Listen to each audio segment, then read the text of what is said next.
Birlip, 3 de enero de 1942. Comentario sobre el esfuerzo. Parte 2. A todo lo largo de este trabajo, en todas sus partes, es preciso hacer el esfuerzo de recordarse. La memoria está en los 3 centros. Supongamos que un hombre llegue a un estado en el trabajo en el cual siente la necesidad de tener un propósito basado sobre lo que ha observado en sí mismo. Tiene un propósito y luego resuelve cumplirlo. Pero, con el fin de cumplirlo, es preciso que recuerde. No solo debe recordar cuál es su propósito, pero debe recordar por qué se hizo ese propósito y qué lo condujo a querer cumplirlo. Si recuerda simplemente su propósito en la forma de palabras, a saber, que este propósito no es para hacer esto o aquello, no para reaccionar de esta manera o de aquella, porque primero, nuestro propósito habría de ser no hacer, no basta. Solo recuerda con una parte muy pequeña del centro intelectual. Para recordar de un modo verdadero, es preciso que retroceda y recree la situación en la que se hizo su propósito, y reflexione acerca de su significado y vuelva a sentir las circunstancias en las que resolvió cumplirlo, etc. La plena memoria es una cuestión de los 3 centros que trabajan simultáneamente, y un propósito incluye a los 3. Porque si un hombre va a trabajar en contra de algo que está en sí mismo, la cosa, sea lo que fuere, estará representada en el centro intelectual, y en el centro emocional, y en el centro motor, y el cumplimiento de su propósito compromete a los 3. Y el recuerdo de su propósito también compromete a los 3 centros. Al hacer un esfuerzo sobre un aspecto de sí mismo, tal como alguna forma particular de ser negativo, recuerde que en uno mismo, todo se efectúa en ciclos, es decir, todo acontece repetidamente y a ciertos intervalos. No es que esos intervalos sean regulares, sino que las cosas se repiten o retornan internamente, a veces antes, a veces después. Lo importante es que por la observación una persona observa y recuerda que esto ocurre así, y de este modo logra cierta presencia y puede producir un choque en sí, antes que algún modo de ser o algún estado de ánimo haya empezado propiamente en sí misma. Esto pertenece a la idea de hacer el esfuerzo en el momento oportuno. Una vez que un estado de ánimo o un modo de ser característico, etc., haya logrado suficiente fuerza, es difícil o imposible detenerlo. Pero si la observación de sí ha desarrollado en uno mismo esa memoria especial que resulta de ella, y solo puede resultar de ella, luego si esta nueva memoria es bastante fuerte, le dará un punto de ventaja que le permitirá hacer un esfuerzo sobre algún estado inútil cuando empiece a regresar. Es decir, si lo reconoce. Si en verdad empezó a tenerle antipatía, entonces tendrá una emoción que podrá ayudar su memoria y pensamiento. Esto lo ayudará a observar más, a saber, que el estado se inicia antes de lo que pensaba usted, en pequeñas cosas triviales que antes no había relacionado con él, tal como comenzar a emplear ciertas frases, un ligero cambio de sentimiento hacia los otros, y así sucesivamente. Una observación más amplia nos ayuda a reconocer los estados de depresión y a distinguirlos de los estados negativos. La depresión no es la misma cosa que ser negativo. Traten de descubrir esta verdad por sí mismos. Observen que es así. En la última disertación se hizo particular hincapié sobre esta distinción, y si no se ha observado que la depresión es diferente de ser negativo, entonces usted no puede ver el significado. Las personas que creen ser brillantes, alegres y felices, suelen estar muchas veces deprimidas. En todo caso, no es la misma cosa que ser negativo. La observación de sí y el recuerdo de los estados de depresión son muy importantes porque, a menos que uno reconozca lo que es en verdad la depresión, se puede hacer la clase equivocada de esfuerzo. Es solo por la comprensión de dichos estados que es posible trabajar sobre ellos de un modo correcto. La depresión es, muchas veces, el resultado de la enfermedad, o más bien, al estar enfermo se presenta la posibilidad de sentirse deprimido. Al estar enfermo la vitalidad baja. Esto no es en verdad depresión, sino que se debe al hecho de que cuando el centro instintivo, que se ocupa del trabajo interior del organismo y de su química, tiene que enfrentarse con la enfermedad, pide préstamos a los otros centros, del mismo modo que en la guerra se obtiene dinero de todas clases de fuentes. Todos ustedes ya han oído hablar de que, por lo general, el centro instintivo pide prestado primero al banco del centro motor, luego al del centro emocional y después al del centro intelectual. Pero esto no es necesariamente depresión. Es vitalidad deprimida, y si uno se cuida de ser pasivo y de reidentificarse con ella cuando empieza, si no se espera nada y se permanece tranquilo y pequeño en uno mismo, la depresión no produce pérdida de esperanzas, sino un estado en el cual no se debe pensar y es preciso quedarse quieto y silencioso en uno mismo. Se producen, claro está, alteraciones rítmicas en el cuerpo que llevan a la depresión. Se debe aprender en la enfermedad y en tales estados de alterada vitalidad a descubrir dónde se está en uno mismo lo que se puede hacer, lo que está cerrado y lo que está abierto. Querer comportarse como de costumbre cuando se está enfermo es lo que deprime. Esa es una actitud equivocada. Estar internamente tranquilo, detener la imaginación, detener las quejas, relajarse, darse cuenta de que se está enfermo y se dispone de escasas fuerzas es la manera correcta de encarar la situación. A diferencia de la depresión, la emoción negativa es siempre causada por otra persona. No es preciso que la otra persona esté presente. Si se tiene imaginación, ésta actúa en lugar de dicha persona. La imaginación nos hace negativos, la memoria nos hace negativos, pero es siempre imaginar o recordar una persona. Cuando la emoción negativa surge de la imaginación o de la memoria, repite, por lo general, lo que se ha sentido antes respecto de la persona de que se trata, y al cabo de un tiempo es posible observar cuando se produce por primera vez, en cuyo caso se lo puede extirpar antes que alcance su plena fuerza. Cuando usted es violentamente negativo, como dijo alguien, no se puede hacer gran cosa. ¿Por qué? Porque usted no lo desea, y a todos nos gusta ser violentamente negativos en algún momento. Es preciso comprender que a la gente le gusta ser negativa y sentir que sufre. Esto es todo lo que se puede decir. Pero hay que verlo. Es menester luchar mucho y por largo tiempo para empezar a no gustar de ser negativo. Es demasiado fácil ser negativo. Solo usted mismo, en su más hondo pensamiento, comprensión y sentimiento, puede salir del pozo de los estados negativos, hacia la luz de la conciencia y del propósito. Uno de los estados negativos más serios, resulta de compadecerse a sí mismo durante demasiado tiempo, lo cual suele conducir a la pérdida del poder de esforzarse. Hasta la más ligera autocompasión es negativa por su color. Puede transformarse en hacer una novela de la propia vida, pero es negativa y tiene el color y el sabor de la emoción negativa, si uno se empeña en observarla. Cuando mi mujer y yo estábamos en Francia, G. nos dijo: si ustedes no tienen compasión de sí mismos, yo tendré compasión de ustedes. Un perro, cuando se lo baña, a veces tiene compasión de sí. ¿Qué hace? Se aprovecha, salta sobre la cama sabiendo que no debe hacerlo. Había en Francia un perro llamado Cacbas, es decir, como usted mismo. Lo que es preciso comprender es que todos tendemos a tener compasión de sí, ricos o pobres, casados o solteros, triunfadores o fracasados. Cuando un hombre tiene compasión de sí, siente que se le debe algo, como el perro. Si usted siente que se le debe algo, nunca empezará a trabajar verdaderamente sobre sí mismo. ¿Cómo podría hacerlo? Es preciso que sienta que es usted quien debe algo. Para hacer el esfuerzo de trabajar sobre usted mismo es menester que sienta realmente que hay algo equivocado en usted.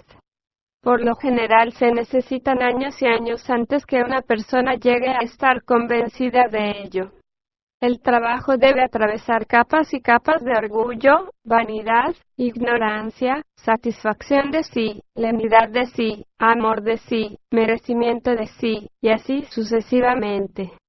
Empero, con el tiempo, logra atravesarlas. Pero antes que llegue a hacerlo, la primera señal de que una persona de pronto comprende que el trabajo se refiere a algo real, es que muestra por su manera de pensar que ya empieza a reflexionar sobre las ideas del trabajo. El primer cambio tiene lugar en la mente, por ejemplo, piensa diferente. Esto es metanoia, traducido erróneamente en los evangelios por arrepentimiento. Es llamado en el trabajo el despertar del cochero. Empieza con el darse cuenta de la situación en que se está. Es preciso comprender que no es una cosa muy común. La gente piensa rara vez en el trabajo desde sí misma. Esto se debe a que pocas veces sienten que hay algo censurable en ellas, aunque están seguras de que los demás están equivocados. Se asemejan al hombre que era corto de vista y se negó a usar anteojos, diciendo que nada andaba mal en él, que lo que pasaba era que los diarios estaban mal impresos. Hablo de un paso que la gente debe dar. Mientras se sigue pensando de la misma manera, y se sigue sintiendo de la misma manera, se es mecánico. Uno es una máquina, pero se imagina otra cosa. Nuestra vida no es acción, sino reacción. Y reaccionamos a las cosas de la misma manera mecánica una y otra vez. Es solo al ver que se es una máquina, cómo se puede lograr la emoción correcta que ayude a cambiar. Afortunadamente hay algo en nosotros que odia la mecanicidad, pero esta cosa está adormecida por nuestra imaginación que le hace creer que tenemos plena conciencia y actuamos siempre por la voluntad y la conciencia, y que siempre sabemos lo que estamos haciendo, diciendo y pensando. Es solo por un esfuerzo consciente como se puede comprender nuestra mecanicidad, y es preciso hacer este esfuerzo hacia una cosa definida, una reacción definida, algo práctico, claro y distinto. Tomarlo como una teoría es peor que nada. Cuando se comprende que se es mecánico en un grado definido, se produce un choque. En realidad, es un momento de recuerdo de sí. El trabajo contra la mecanicidad exige un esfuerzo de observación de sí. La razón por la cual reaccionamos a las cosas del mismo modo mecánico una y otra vez, se debe nuevamente a las conexiones y asociaciones entre nuestros centros. Pero no tenemos conciencia de ello mientras no observemos nuestros centros. Para cambiar es preciso que los centros trabajen en una forma nueva. Demos un ejemplo. Supongamos que siempre se siente trastornado al no poder encontrar una cosa. ¿Es mecánico, no? Sí, es una reacción mecánica que se repetirá regularmente mientras no la ilumine con la luz de la conciencia. Es la conciencia la que nos cambia. Primero, se precisa el esfuerzo de observación de sí. Supongamos que al no encontrar dicha cosa, reaccione haciendo negativo. Este es el primer esfuerzo y pertenece al esfuerzo general de observación de sí, es decir, al llegar a ser más consciente, observarse a sí mismo y no siempre darse a sí mismo por supuesto. Luego, observe sus pensamientos. ¿Cuál es el pensamiento que siempre se presenta cuando usted ha perdido algo? Luego observe la emoción. Repare en ella, en su sabor. Luego examine sus movimientos, su expresión, etc. La próxima vez no le será tan fácil reaccionar mecánicamente cuando pierde algo. ¿Qué lo ayudará? El trabajo que hizo previamente sobre esta reacción mecánica, a saber, el esfuerzo por ser más consciente. Todo lo que hacemos conscientemente queda para nosotros. Todo lo que hacemos mecánicamente se pierde para nosotros. Ya que vamos a hablar del aspecto cosmológico de este trabajo, es preciso que diga unas palabras a modo de explicación preliminar sobre la relación del esfuerzo consciente, o esfuerzo en el trabajo, con el esfuerzo mecánico, o esfuerzo en la vida. El trabajo es vertical a la vida. Todo el esfuerzo del trabajo radica en elevar al hombre a un nivel superior, y un nivel superior es vertical a él, es decir, está por encima de él. Tomemos este símbolo, que nos da uno de los significados de la cruz. La línea vertical es una línea que representa los diferentes niveles de ser, no solo del hombre, sino del universo mismo. Una línea horizontal, trazada perpendicularmente, tal como B, y que corta la línea vertical en C, representará la vida de una persona en el tiempo en el nivel de C representado por el punto C. Los esfuerzos que hacemos en el tiempo, desde la causa y efecto en el tiempo, es decir, el esfuerzo mecánico, están a lo largo de AB. La línea vertical representa una dirección de esfuerzo diferente de la que se hace en el tiempo. Habrá oído decir que los estados superiores de conciencia son atemporales, es decir, sin sentido de tiempo. El movimiento en la línea vertical es atemporal. El estado superior del hombre no está a lo largo de la línea B, sino arriba del hombre, en la línea vertical. Esta línea es la que da significado a todas las cosas. Representa la eterna escala de significado. Al encarar el lado cosmológico de esta enseñanza, tenemos que comprender que es una parte esencial del aparato mental de este sistema, y que sin él la enseñanza no puede formarse ni conectarse correctamente las diferentes partes de la mente como instrumento para la recepción de las influencias provenientes de los centros superiores. Pero tengo la intención de darles toda la ayuda posible, en la forma de comentarios, para que el lado cosmológico les sea más accesible y así puedan sentir la influencia de algunos de sus significados. El lado cosmológico es una cosa muy poderosa, pero si no se realiza ningún intento de pensar en él, su fuerza no producirá efecto alguno sobre una persona y, de este modo, su experiencia del trabajo no irá mucho más lejos que sus limitados intereses propios. Piensen ahora en el lado vertical. Es fácil comprender la causa y el efecto en el tiempo. En el tiempo la causa siempre viene antes del efecto.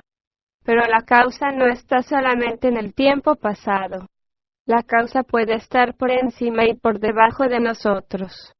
Para ilustrarlo, mostremos la tabla de los cosmos, desde la Tierra hacia abajo. Cosmos de la Tierra. Cosmos de la vida orgánica. Cosmos del hombre. Cosmos de las células. Cosmos de las moléculas. Cosmos de los átomos. Ven cómo el hombre no está libre, porque es una diminuta parte del cosmos de la vida orgánica y está compuesto de partes diminutas que pertenecen al cosmos de las células, las que a su vez están compuestas de partes diminutas, a saber, las moléculas, y así sucesivamente. El hombre está compuesto de células, que pertenecen a su propio cosmos. Pero el hombre forma parte de la vida orgánica. Si la vida orgánica muere, el hombre, que es una parte, morirá. Y si el cosmos que está debajo del hombre, las miríadas de células, muere, el hombre dejará de existir. Ahora bien, esta disposición vertical es permanente. Es, por así decir, la causa y el efecto vertical. O se lo puede llamar orden permanente, o relación permanente, entre la adecuación de todas las cosas. Que se le llame orden, disposición permanente, relación, etc., no tiene importancia por ahora. Lo que es preciso comprender es que tal cosa como el orden no está en el tiempo, pero que el tiempo se desplaza a través del orden. Ahora le mostraré cómo es posible conseguir la causa vertical. Si se piensa realmente en la causa vertical, se verá que hay dos clases y dos orígenes en lo que llamamos causa. Tomemos, por ejemplo, un ladrillo. ¿Cuál es la causa vertical de un ladrillo? Constructor, casa, ladrillo. No se fabrican ladrillos a menos de tener la idea de edificar una casa, por lo tanto, en el significado vertical, la casa es la causa del ladrillo. Pero en el significado temporal, horizontal en el tiempo, el lomo de ladrillos es la causa. Se lo puede representar así: constructor, casa, horno de ladrillos, ciencia, para la fabricación de ladrillos, etc. Ladrillo. Tiempo. Los ladrillos hacen la casa en el tiempo, pero la casa hace los ladrillos en la escala vertical de significado. El hombre, como se dijo, está situado así, en el centro de la cruz. Tiene un significado vertical y un significado temporal. La causa temporal del hombre es el pasado en el tiempo. La causa vertical es su significado, y su significado será el nivel de ser al cual pertenece. Ya han oído decir que el nivel de ser atrae su vida. Esto significa que su vida estará de acuerdo con su nivel de ser. Los niveles de ser pueden representarse como puntos en la línea vertical y forman la vida por medio de la línea horizontal. Si su nivel de ser cambia, la línea horizontal pasará por otro punto de la línea vertical. Quiero que comprendan que para aprender el principio general contenido en estas ilustraciones, no hay que compararlas, sino ver la idea que está tras ellas. Proseguiremos este tema la próxima vez.